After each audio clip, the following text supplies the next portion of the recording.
graduated is Mary Ann Bedwell.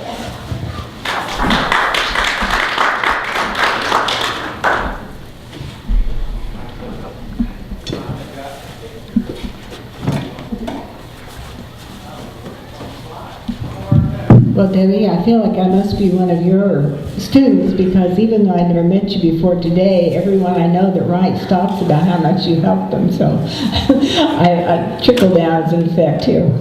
They say a person's known by the company they keep, and I feel like I'm in very, very good company today. I was really thinking maybe we'd have some amateurs that didn't quite know what we were doing here, and so I prepared some ideas about what poetry means. And I'm in Faye May's creative writing class, and I've been there a little over a year, and she's introduced me to a lot of different kinds of poetry that I'd never really paid much attention to before. So I made up a presentation of a bunch of little short poems, and all on various themes of nature. And some of these are classical forms that you recognize, and some of them might be kind of new. Down, down falls autumn gold, littering windswept streets, I gather treasure. One of the points of poetry is to be a new way to look at something familiar. And one of these ways is to use words in different ways. So gold can be a color, or it can be a precious object. Treasure, of course, could be gold, or it can just be something that's valuable to you.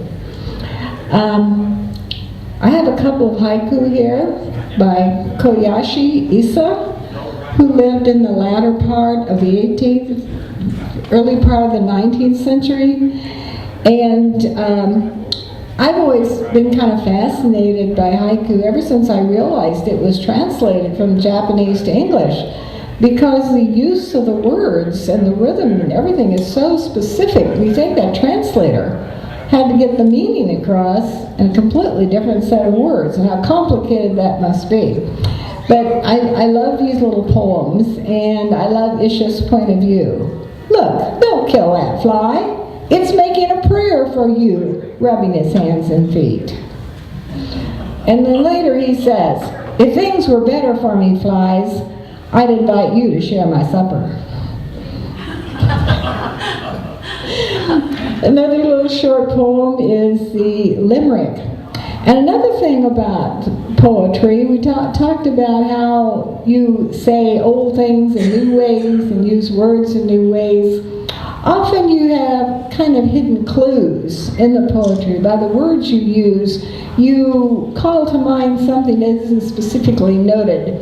So here we have a Siamese cat. It doesn't say that in the poem, but he is. And he's named after the Buddha, Gautama Buddha. So there once was a cat named Gautama who suffered a grievous trauma. He was hit by a car and left with a scar, but survived due to good karma. And I call to mind another cat poem by another poet, Carl Sandburg. And this is use of the metaphor. And Vicki mentioned the fog and the mist over the river, and this is what Sandburg was writing about. The fog comes in on little cat feet.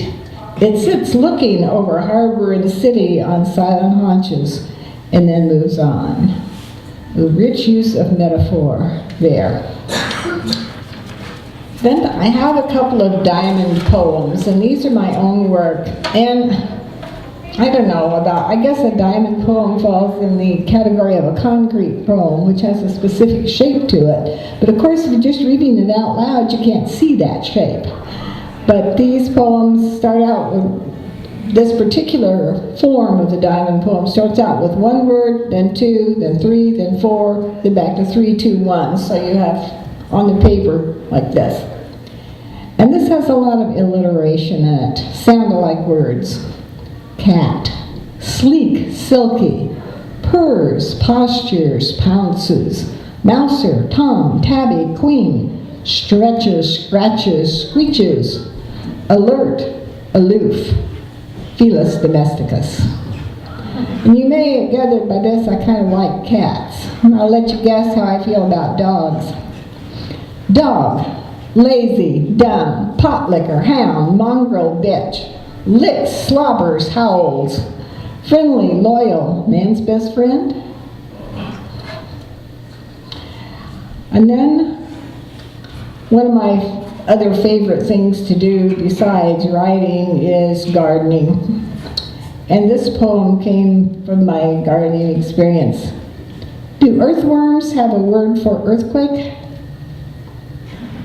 Do earthworms have a word for earthquake? They need one. For what else can describe the upheaval in their world when we come with a spade to turn the garden? Do they have a name for tsunami? The drenching with cold chemical water when we turn on the hose?